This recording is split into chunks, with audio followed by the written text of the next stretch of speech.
Next question, the possible number of stereo isomers for 5 phenyl pent 4 en 2 ol. तो अगर आपके सामने देखते हैं तो आप देख सकते हो 1 2 3 4 एंड 5। तो आपके सामने हो गया this is called 5 phenyl pent 4 en 2 all.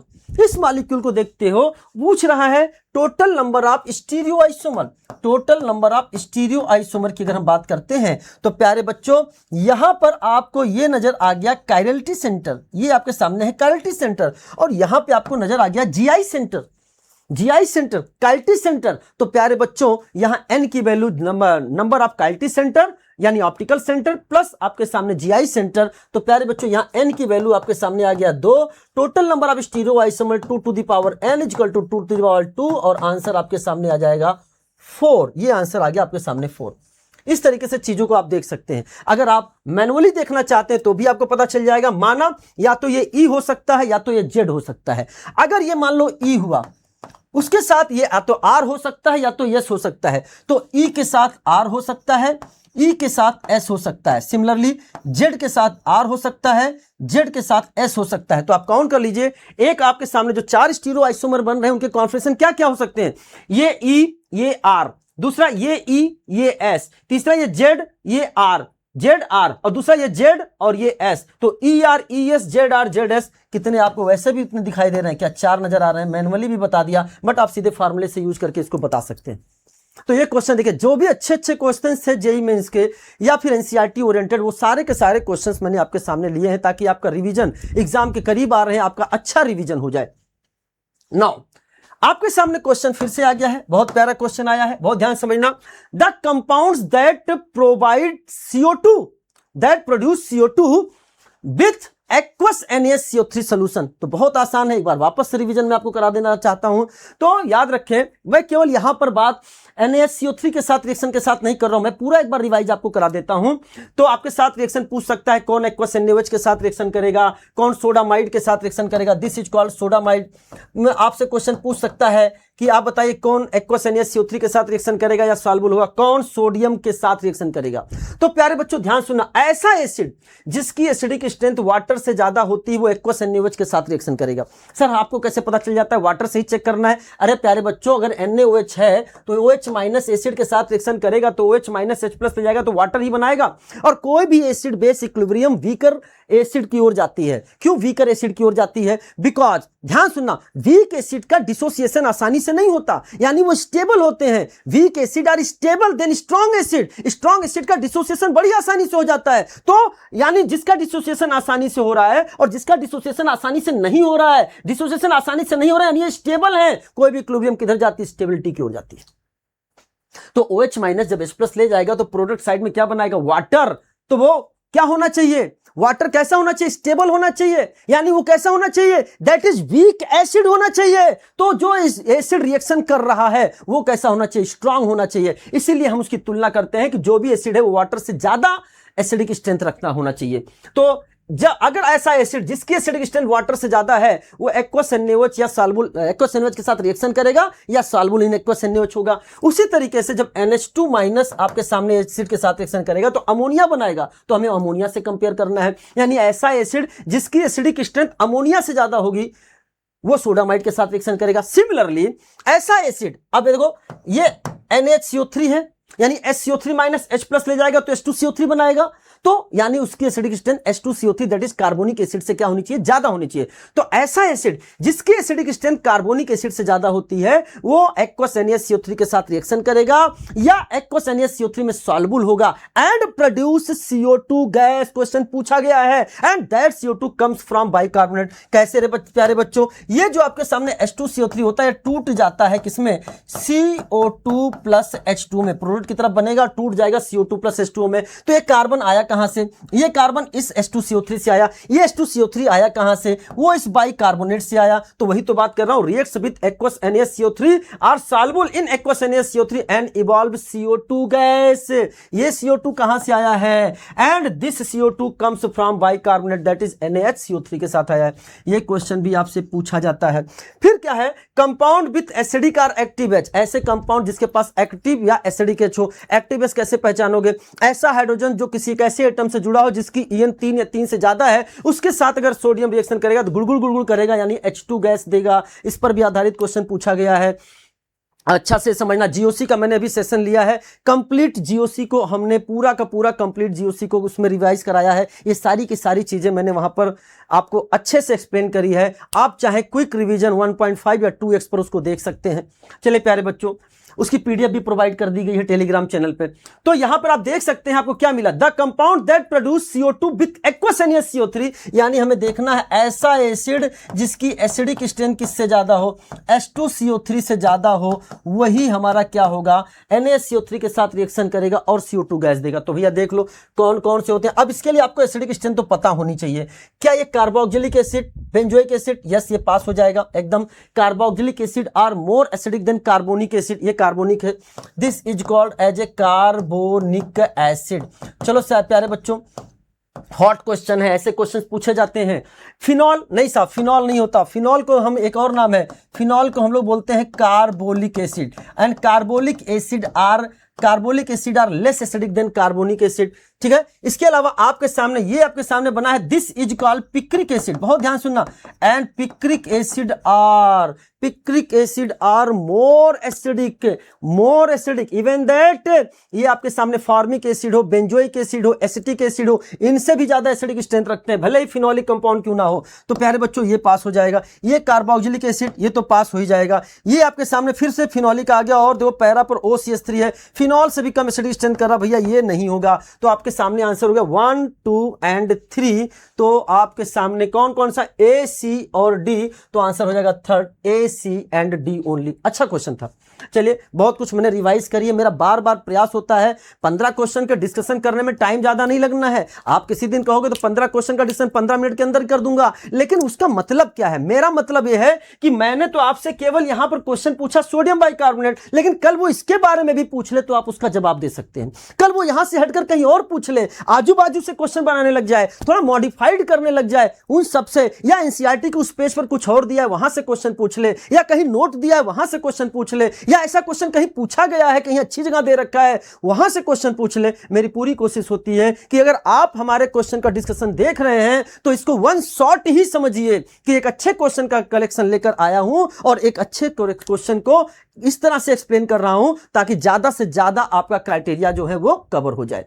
कैसा लगा डिस्कशन आप जरूर बताइएगा, और मेहनत भी बताइएगा क्या जो मेहनत करी गई है वो सफल है कि नहीं, क्योंकि आपका जो पॉजिटिव फीडबैक आता है वही फीडबैक मुझे आगे और मेहनत करने के लिए प्रेरित करता है। प्यारे बच्चों, रात को मैंने अभी जीओसी का सेशन लिया है और नॉन स्टॉप सेशन लिया है, सुबह 3 बजे तक सेशन चला है। उसके बावजूद मैं अभी ये रिकॉर्ड कर रहा हूं और एनर्जी में कहीं कमी नहीं होने दे रहा हूं। और क्यों? क्योंकि हमारे लिए सबसे इंपॉर्टेंट आप लोग हैं प्यारे बच्चे। नाउ क्वेश्चन आया है, consider the following sequence of reaction. चलिए साहब बात कर लेते हैं इसकी। यहां पर देख सकते हैं तो क्लोरोबेंजीन है, ध्यान से देखना बेटा, क्लोरोबेंजीन है। मैंने इस क्वेश्चन को थोड़ा मॉडिफाई किया है, ये भी आपके सामने JEE Mains 25 का है, लेकिन इसके जो ऑप्शंस हैं ये मैंने खुद बनाए हैं, मॉडिफाई किए हैं, थोड़ा क्वेश्चन का प्रारूप को बदलने का प्रयास किया है। तो आपके सामने ये Cl है, इसकी रिएक्शन जब कराई जाती है Mg ड्राई ईथर के साथ, Mg ड्राई ईथर के साथ, तो प्यारे बच्चों ग्रिग्नार्ड रिएजेंट बनेगा। इसके बीच में ये इंट्रोड्यूस हो जाता है और आपके सामने बन गया देयर इज ए, यहां पर आपके सामने हो जाएगा ये है Mg और ये है Cl। फायदा क्या होता है, जब भी ग्रिग्नार्ड रिएजेंट बनता है तो उस कार्बन पर प्यारे बच्चों निगेटिव चार्ज आ जाता है, निगेटिव चार्ज आ जाता है। अगर मैं बात करूं तो यहाँ पे पॉजिटिव, डेल पॉजिटिव है, वहां पर आपके सामने क्या हो जाएगा, डेल निगेटिव, यानी निगेटिव चार्ज आ गया। उसके बाद इसकी रिएक्शन कराई गई है CO2 से। तो जब इसकी रिएक्शन प्यारे बच्चों हम CO2 के साथ कराते हैं, न्यूक्लियोफिलिक एडिशन, यहां से इसने किया अटैक और बॉन्ड टूट जाएगा खटैक, and there is a formation of, आप बड़े ध्यान से देखेंगे तो यहां पर आपके सामने ये कार्बन, यहां डबल बॉन्ड ऑक्सीजन, यहां सिंगल बॉन्ड O-, और ये आपके सामने यहां लग जाएगा MgCl।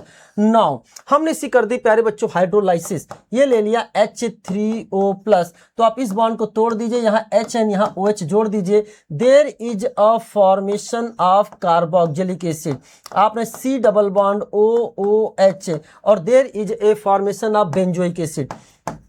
ये आपने यहां पे प्यारे बच्चों बना लिया, this is called as benzoic acid. चलिए साहब, बेंजोइक एसिड बनाने के बाद इधर आप लिख सकते हो MgOHCl आपका अलग हो गया। नाउ इसकी रिएक्शन इसने कराई है अमोनिया के साथ, हमने इसकी रिएक्शन करा दी है अमोनिया के साथ। अमोनिया एक बेस है और ये एक एसिड है, तो प्यारे बच्चों यहाँ पर एसिड बेस रिएक्शन हो जाएगा और इसका हो जाएगा प्रोटोनेशन, और there is a formation of ammonium का सॉल्ट बनेगा, अमोनियम का सॉल्ट बनेगा और आपने बना दिया C डबल बॉन्ड O, यहाँ पर O माइनस, और ये हो जाएगा आपके सामने NH4 प्लस, ये आपके सामने बन गया there is a formation of ammonium का सॉल्ट बन गया, अमोनियम का सॉल्ट बन गया।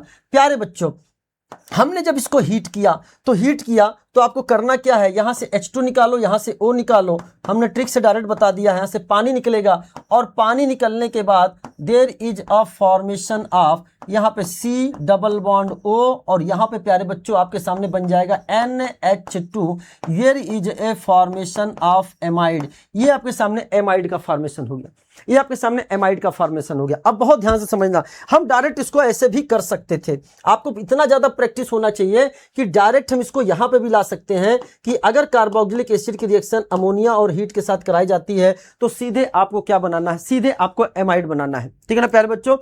चलिए साहब ये आपके सामने एमाइड बन गया, इसे बोलते हैं बेंजीन कार्बोक्सामाइड। अब बहुत ध्यान समझना, इसके बाद उसने रिएक्शन कराई है इसकी Br2 प्लस NaOH के साथ।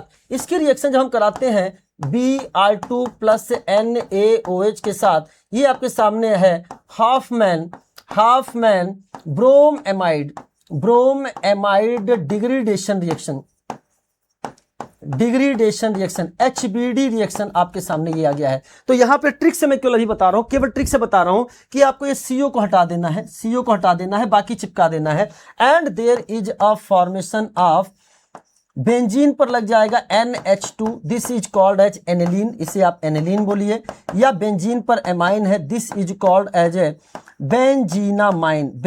लेकिन मैं आपको बताना चाहता हूं कि ये वाले जो H आपके सामने आए हैं, ये वाले जो H आपके सामने आए हैं, ये H ये वाले नहीं हैं, बल्कि इस एक्वस NaOH से आते हैं, एक्वस NaOH से आते हैं। प्यारे बच्चों ध्यान समझना, ये आपके नए H आते हैं, ये वाले H वो नहीं होते हैं, जिसको पूरी मैकेनिज्म में आपको क्लास में समझाई गई है। क्या अच्छा सुनो, बेंजीनामाइन और बेंजाइलमाइन में फिर बोल रहे हैं, बच्चा कंफ्यूज हो जाता है। ये जो आपके सामने बना है, मैं यहां पे लिख रहा हूं प्यारे बच्चों, ये आपके सामने जो मैं बना रहा हूं CH2NH2, this is called as benzyl amine. दोनों में बच्चा कंफ्यूज हो जाता है, बेंजीनामाइन को बेंजाइल एमाइन बोल देता है, वो अलग चीज है बेटा, वो बेंजाइल। PHCH2 को बोलते हैं बेंजाइल ग्रुप, उसमें अमाइन लगा तो उसे बोला बेंजाइल एमाइन, और दिस बेंजीन पर एमाइन लगा, दिस इज कॉल्ड बेंजीनामाइन। अब क्वेश्चन पढ़ो क्या कह रहा है, B is benzenamine, yes B is benzenamine, एकदम सही है। A इज बेंजीन कार्बोक्सामाइड, चलो A कहां बनाया बेटा, अमोनिया हीट के साथ रिएक्शन करने के बाद, ये आपके सामने है A और ये है आपके सामने B, यस A जो आपके सामने है this is the benzene carboxamide, एकदम सही प्यारे बच्चों। B गिव्स फ्रीडल-क्राफ्ट रिएक्शन, भैया B का मतलब क्या है, एनिलीन। एनिलीन फ्रीडल-क्राफ्ट रिएक्शन नहीं देता प्यारे बच्चों, फ्रीडल-क्राफ्ट रिएक्शन नहीं देता। अगर हम बात करते हैं, आपने यहां पर ले लिया दिस इज द एनिलीन, इधर देखो ध्यान से, मैं आपने ले लिया आपके सामने एनिलीन और इसकी रिएक्शन कराने जा रहे हैं आप फ्रीडल-क्राफ्ट रिएक्शन CH3Cl, और यहां पर ले लिया आपने एनहाइड्रस AlCl3। तो प्यारे बच्चों एनहाइड्रस AlCl3 आपके लुईस एसिड है और ये आपके सामने बेस है। प्यारे बच्चों ये एसिड बेस रिएक्शन कर लेंगे और एसिड बेस रिएक्शन करने के बाद आपके सामने सॉल्ट का फॉर्मेशन करता है। लोन पेयर चला गया, शेयर कर दिया, इस पर पॉजिटिव चार्ज आ गया, इसने एक्सेप्ट कर दिया, इस पर नेगेटिव चार्ज आ गया और ये सॉल्ट का फॉर्मेशन हो गया। नाइट्रोजन पे पॉजिटिव चार्ज आते ही प्यारे बच्चों ये डीएक्टिवेटेड रिंग हो गया, और deactivated ring that is meta directing वाले जो होते हैं प्यारे बच्चे, नो फ्रीडल-क्राफ्ट रिएक्शन, ये फ्रीडल-क्राफ्ट रिएक्शन नहीं देते। तो एनिलीन आपका फ्रीडल-क्राफ्ट रिएक्शन नहीं देता due to formation of salt, जिससे रिंग क्या हो जाता है, डीएक्टिवेटेड हो जाता है। तो यानी कहने का मतलब हो गया बी गिव्स फ्रीडल-क्राफ्ट रिएक्शन, नहीं साहब फ्रीडल-क्राफ्ट रिएक्शन नहीं देगा। A on reaction with allyl H4H2O gives B. अब ए क्या है, ये आपके सामने ये है। अब इसकी रिएक्शन अगर हम आपके सामने कराते हैं प्यारे बच्चों ध्यान से समझना, जब हम LiLH4 के साथ रिएक्शन कराएंगे, देखिए आपके सामने यहां पर रिएक्शन दे रखा है RCONH2 एमाइड का, तो LiLH4H2 करता क्या है, इस CO ग्रुप को CH2 ग्रुप में बदल देता है। तो अगर आपने यहां पर प्यारे बच्चों ध्यान से देखना, बेंजीन कार्बोक्सामाइड यानी CONH2 लिया और इसकी रिएक्शन हमने कराई LiLH4 followed by water. Water साथ में मत लेना LiLH4 के, नहीं तो एक्सप्लोजिव रिएक्शन हो जाता है, एक्सोथर्मिक रिएक्ट कर जाएगा। अलग बाद में लेते हैं। तो there is a formation of, प्यारे बच्चों CO को CH2 में बदल देगा और CH2 में बदल देगा तो there is a formation of benzyl amine. ये आपके सामने बेंजाइल एमाइन का फॉर्मेशन होगा प्यारे बच्चों।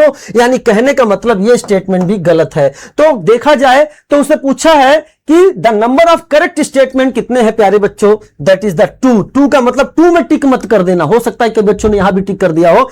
1 का आंसर क्या है, 2। तो ये देखिए एक क्वेश्चन से थ्रू बहुत सारी चीजें सिखाने का आपको प्रयास है। यहां हाफमैन ब्रोमोएमाइड डिग्रेडेशन रिएक्शन की भी अगर बात करी जाए तो हमने बताना, यहीं पे मैं कुछ और चीज वापस से रिवाइज कर देना हूं, क्योंकि यहां पर 1 mole of Br2 and 4 mole of NaOH लगता है प्यारे बच्चों। ये भी क्वेश्चन आपके सामने जेईई मेंस में आ चुका है।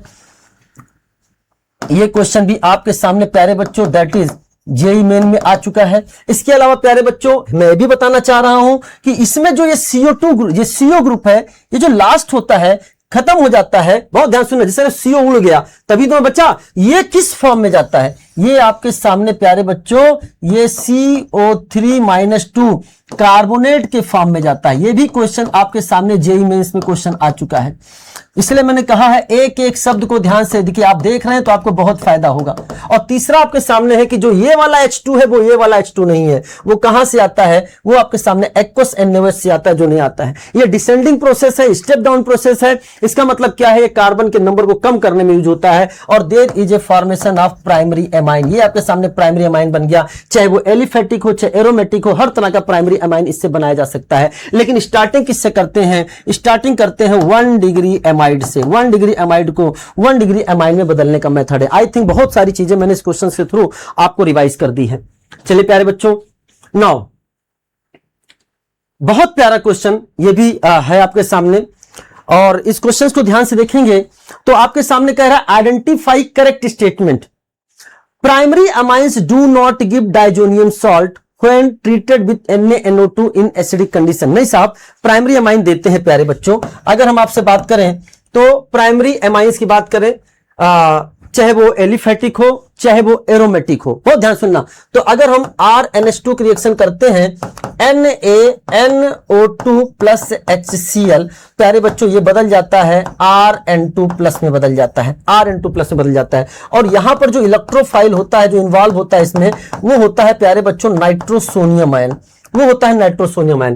तो primary amines do not give diazonium salt when treated with NaNO2 in acidic condition, गलत है। RNH2 लेंगे तो Rn2 प्लस बनेगा।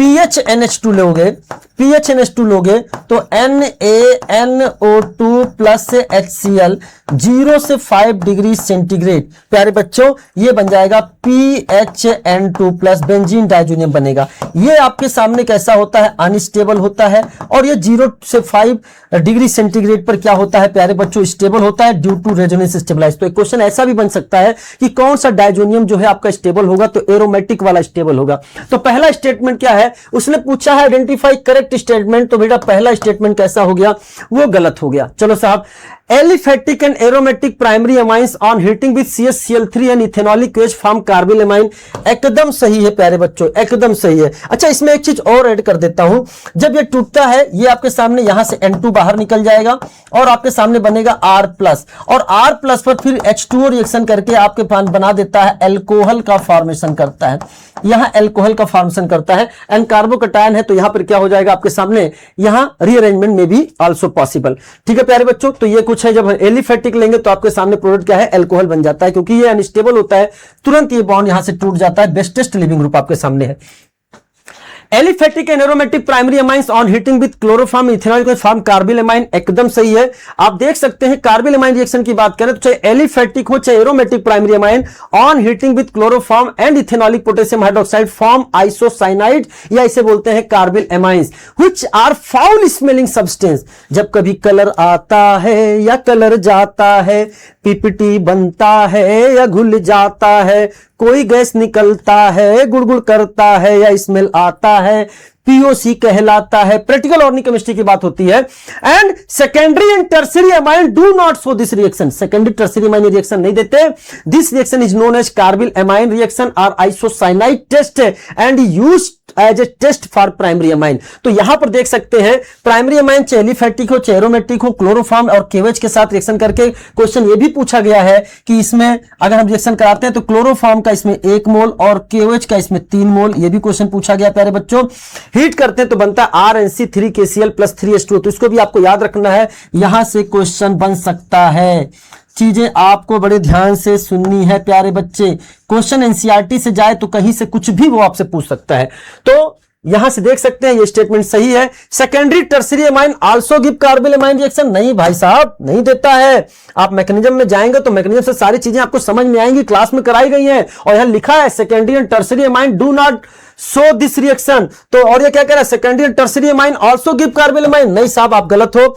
Benzene sulphonyl chloride is known as Hinsberg reagent, चलो साहब, यानी जो बेंजीन सल्फोनाइल क्लोराइड होता है दैट इज प्यारे बच्चों PHS double bond O Cl, ये आपके सामने है। This is called benzene sulphonyl chloride, इसी को बोलते हैं प्यारे बच्चों this is called as Hinsberg reagent. ये आपके सामने है प्यारे बच्चों, इसको हम लोग बोलते हैं हिंजबर्ग रिएजेंट, ये आपके सामने हिंजबर्ग रिएजेंट है। चलो साहब, तो यानी ये स्टेटमेंट आपका जो यहां पर दे रखा है ये एकदम सही है। फिर बोला tertiary amine reacts with benzene sulphonyl chloride very easily, नहीं साहब ये गलत है, अभी मैं बता देता हूं। तो आंसर के हिसाब से देखा जाए तो करेक्ट आंसर आपके सामने बी और डी है, तो आंसर हो गया बी एंड डी ओनली। अब सुनना मेरी बात बड़े ध्यान से, यहां पे अगर हम आपसे बात करते हैं तो जब हम प्राइमरी अमाइन जो होता है वो लिक्विड होता है प्यारे बच्चों, जब इसकी रिएक्शन हम कराते हैं बेंजीन सल्फोनाइल क्लोराइड के साथ तो यहां से H निकलेगा, यहां से Cl निकलेगा और SNAE रिएक्शन के थ्रू PHSO2 NHC2H5 बनेगा N इथाइल बेंजीन सल्फोनामाइड, जो कि एक सॉलिड होता है। सल्फोनामाइड जो होते हैं वो सॉलिड होते हैं। सिमिलरली सेकेंडरी अमाइन की बात करें तो ये भी आपके सामने लिक्विड है, ये रिएक्शन करेगा अपने लोन पेयर के थ्रू, मैकेनिज्म होगी SNAE और बेंजीन सल्फोनाइल क्लोराइड के साथ रिएक्शन करके यहां से Cl निकला, यहां से H निकला और बन जाएगा PHSO2 NC2H5 का whole twice NN di ethyl benzene sulphonamide. प्यारे बच्चों ये भी क्या होता है आपके सामने सॉलिड होता है, सल्फोनामाइड सॉलिड होते हैं। टर्शियरी अमाइन की अगर हम बात करते हैं, टर्शियरी अमाइन के पास हाइड्रोजन नहीं है, हाइड्रोजन ना होने के कारण प्यारे बच्चों वहां से H और Cl नहीं निकल पाएगा और रिएक्शन फिजिबल नहीं होता है। तो प्यारे बच्चों tertiary amine do not react with benzene sulphonamide. और ये क्या कह रहा है आपके सामने कि tertiary amine reacts with benzene sulphonamide very easily, नहीं साहब, बेंजीन सल्फोनाइल क्लोराइड के साथ tertiary amine reacts with benzene sulphonyl chloride very easily, नहीं साहब, ये बेंजीन सल्फोनाइल क्लोराइड के साथ बहुत आसानी से रिएक्शन नहीं देता है, बल्कि रिएक्शन ही नहीं देता। आप क्या बात करते हो, लिख रहा है tertiary amine do not react with benzene sulphonyl chloride. चलो साहब, ये फिर बोलता है आगे चीजें हम और भी बताना चाह रहे हैं। चूंकि आपके सामने प्राइमरी अमाइन से N इथाइल बेंजीन सल्फोनामाइड बना है, वहां पर ये जो हाइड्रोजन है एसिडिक इन नेचर है, जो नाइट्रोजन से जुड़ा हुआ है। प्यारे बच्चों ध्यान सुनना, तो ये NaOH के साथ रिएक्शन कर लेगा और सॉल्युबल इन एक्वस NaOH हो जाएगा, सॉल्युबल इन अल्कली हो जाएगा। तो लिखा है the hydrogen attached to nitrogen in sulphonamide is strongly acidic due to the presence of strong electron withdrawing sulphonyl group, hence it is soluble in alkali. ये alkali में क्या है प्यारे बच्चों, सॉल्युबल होगा। दूसरा है चूंकि इसके पास एसिडिक H नहीं है, since NN diethyl benzene sulphonamide does not contain any hydrogen atom attached to nitrogen atom, it is not acidic and hence not soluble in alkali. चलो साहब, और ये तो रिएक्शन ही नहीं करता है। तो अगर मैं आपसे पूछूं कि एक अमाइन है जो बेंजीन सल्फोनाइल क्लोराइड से रिएक्शन कर जाता है, एक अमाइन है जो बेंजीन सल्फोनाइल क्लोराइड के साथ रिएक्शन कर जाता है, हिंजबर्ग रिएजेंट के साथ रिएक्शन कर जाता है, तो वो कौन होगा? वो प्राइमरी अमाइन भी हो सकता है, वो सेकेंडरी अमाइन भी हो सकता है। कौन नहीं होगा? वो टर्शियरी अमाइन नहीं होगा।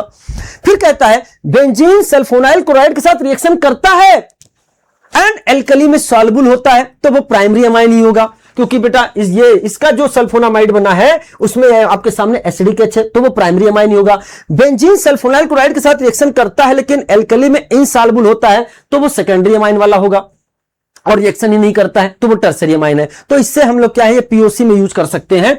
This property of amines reacting with benzene sulphonyl chloride in a different manner is used for the distinction of primary, secondary and tertiary amine and also for the separation of mixture of amines. इससे हम लोग distinction and separation दोनों करते हैं। पूरा class में explain किया गया है कैसे डिस्टिंक्शन किया जाता है, कैसे सेपरेशन किया जाता है। However, these days benzene sulfonyl chloride is replaced by para-toluene sulfonyl chloride। ये भी क्वेश्चन एग्जाम में आ चुका है।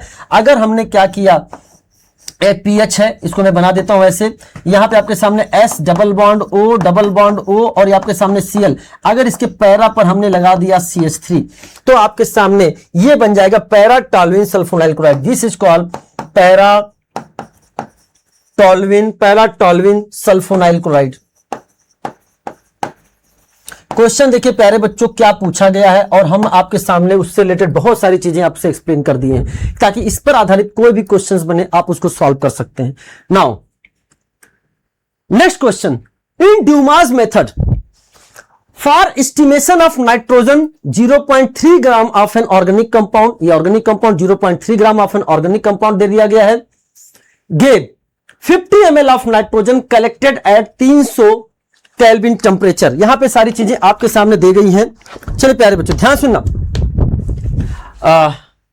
And 715 mm pressure, calculate the percentage composition of nitrogen in the compound, aqueous tension eight 300 kelvin is 15 mm Hg। अब सुनो ध्यान से सुनना, अगर ड्यूमास मेथड की बात करते हैं, मैं उतना टाइम यहां ले नहीं पाऊंगा। अगर आप इसको पूरा देखना चाहते हैं कि कैसे चीजें हुआ है तो आप qualitative and quantitative analysis bye acid sir Google पे सर्च करके, यूट्यूब पे सर्च करके आप वहां के लेक्चर देख सकते हैं। बहुत अच्छी तरीके से आपको एक्सप्लेन किया गया है। लेकिन अगर हम यहां पे बात करते हैं तो आपके सामने सिंपल, आपके सामने ड्यूमास मेथड को फॉर क्वेश्चन सॉल्विंग स्ट्रेटजी लेकर आए हैं। एक्चुअली क्या होता है कि हम ड्यूमास मेथड में ड्राई नाइट्रोजन के फॉर्म में एस्टिमेशन करते हैं, लेकिन जब हम इस रिएक्शन को परफॉर्म करते हैं तो उसमें पहले हमें मॉइस्ट नाइट्रोजन मिलता है। अगर मॉइस्ट नाइट्रोजन मिलता है तो पहले हमें वहां से ड्राई नाइट्रोजन का वॉल्यूम निकालना पड़ता है। P1V1 upon T1 equal to P2V2 upon T2 के रिएक्शन से गैस ला लगा के। तो हम जब वहां से बात करते हैं तो प्यारे बच्चों, अगर उसने रिएक्शन में क्वेश्चन में एक्वस टेंशन वर्ड का प्रयोग किया है, एक्वस टेंशन वर्ड का प्रयोग किया है, तो मतलब उसने वहां पर मॉइस्ट नाइट्रोजन के बारे में बात करी है, ड्राई नाइट्रोजन के बारे में बात नहीं करी है। तो पहले आपको ड्राई नाइट्रोजन का वॉल्यूम निकालना पड़ेगा। अगर उसने एक्वस टेंशन शब्द का प्रयोग नहीं किया है तो आप सीधे क्वेश्चन को सॉल्व कर सकते हैं। तो कैसे हैं, दो तरह से क्वेश्चंस बनेंगे। अगर उसने एक्वस टेंशन शब्द का प्रयोग किया है तो पहले आपको B2 निकालना पड़ेगा, P1V1 upon T1 equal to P2V2 upon T2 से। तो B2 इक्वल टू हो जाएगा P1V1 upon T1 into 273 upon 760 mm of Hg। यहां से जो V मिलेगा, this is the volume of dry N2 मिलता है, वॉल्यूम ऑफ ड्राई N2। यहां से मोल कंसेप्ट को लगाते हुए आप ये परसेंटेज ऑफ नाइट्रोजन यहां से निकाल सकते हैं कि 22,400 ml of N2 at STP weigh 28 gram, then VML 28 upon 22,400 into V gram होगा। तो percentage of nitrogen divided by W से जो वेट ऑफ ऑर्गेनिक कंपाउंड है इंटू 100 करेंगे, निकल जाएंगे। लेकिन एग्जाम में अगर इसको भी यूज करोगे तो बहुत टाइम किल होगा, तो हमने इसको सिंप्लीफाइड करके ये बना दिया V/8W। तो अब आपको क्वेश्चन क्या है, अगर उसने एक्वस टेंशन शब्द का प्रयोग नहीं किया है, मतलब उसने ड्राई नाइट्रोजन का वॉल्यूम दिया है, तो आप सीधे प्रयोग कर लेना V/8W। लेकिन अगर एक्वस टेंशन शब्द का प्रयोग किया है तब आपको पहले B2 निकालना पड़ेगा। B2 निकालने के बाद प्यारे बच्चों जो VML आपके सामने आया है, इस वैल्यू को यहां रखना पड़ेगा और आपको आंसर निकालना पड़ेगा। एक चीज और याद रखना है कि इसमें जब हम P1 रखते हैं तो उसमें करेक्शन फैक्टर लेते हैं, दैट इज प्रेशर जो आप मॉइस्ट नाइट्रोजन दिया है उसमें से एक्वस टेंशन जो वेपर प्रेशर होता है, एक्वस टेंशन को माइनस करते हैं प्यारे बच्चों। और this applicable for all nitrogenous compound and N2 is estimated in the form of dry N2। अब सुनना मेरी बात ध्यान से, तो क्वेश्चन सॉल्व करते हैं। तो सबसे पहले उसने शब्द का प्रयोग क्या कर दिया है, एक्वस टेंशन। तो जो प्रेशर आपके सामने दिया है उसमें करेक्शन आपको लाना पड़ेगा। जैसे उसने दिया है 715 mmHg, तो उसमें माइनस आपको करना पड़ेगा इस एक्वस टेंशन को, तो आपके सामने रखना पड़ेगा 700 mm ऑफ Hg। अब चलिए इसको सॉल्व करते हैं। सबसे पहले हमें V2 मतलब वॉल्यूम ऑफ ड्राई N2 निकालना है। ये जो V1 दे रखा है ना, ये आपके सामने मॉइस्ट N2 जो इसमें नाइट्रोमीटर चेंबर होता है उसके थ्रू रिएक्शन को हम परफॉर्म करते हैं। पूरा एक्सपेरिमेंटल सेटअप होता है, बहुत बड़ा मतलब उसका एक्सप्लेनेशन है, अपन यहां पे वहां बात नहीं कर सकते हैं। डायरेक्ट हम क्वेश्चन पे आते हैं। तो V2 इक्वल टू लिखोगे P1 की वैल्यू कितना रखोगे आप बेटा, 700 रखोगे। P1 इंटू V1 आपके सामने आ रहा है प्यारे बच्चों, ये 50 आ रहा है। P1 अपॉन T1 आपके सामने आएगा, दैट इज द आपके सामने यहां दे रखा है, मैं यहां पर लिख दिया 300 kelvin into 273 upon 760 at STP। इसको जब आप सॉल्व करोगे तो आएगा आंसर 41.9 ml। ये आपके सामने आया 41.9 ml, ये सॉल्व करोगे तब आएगा। अब ये जो आपके सामने निकल के आया है, ये निकल के आया है V, that is this is the volume of dry N2। this is the volume of dry N2। now अब आपको क्या करना है, इस पे फिर परसेंटेज ऑफ नाइट्रोजन निकालना है। Percentage of nitrogen equal to sort कर लिया मैंने V/8W। V की वैल्यू आपने निकाला है 41.9 अपॉन 8 इंटू W है 0.3। प्यारे बच्चों इसको सॉल्व करोगे तो आएगा 17.46%। आप सॉल्व करना देख लेना, और 17.46 आपका आंसर क्या होता है, 1। This is the answer. तो मुझे पूरा विश्वास है कि जो भी आज का हमने डिस्कशन किया है आपको बहुत बेहतर तरीके से समझ में आया होगा। पूरी कोशिश आपसे करी गई है कि जो भी क्वेश्चंस आपको दिए गए थे उसके आधार पर और क्या क्वेश्चंस यहाँ पे पूछे जा सकते हैं, किस तरह से पूछे जा सकते हैं, वो भी हमने यहाँ पे डिस्कस किए हैं। आप लोग जरूर बताना आपको डिस्कशन कैसा लगा, और मेहनत करते रहिए। आगे के पार्ट के हम फिर डिस्कशन लेकर आएंगे। Wish you all the best. मस्त रहिए, जबरदस्त रहिए, पढ़ाई में हमेशा व्यस्त रहिए।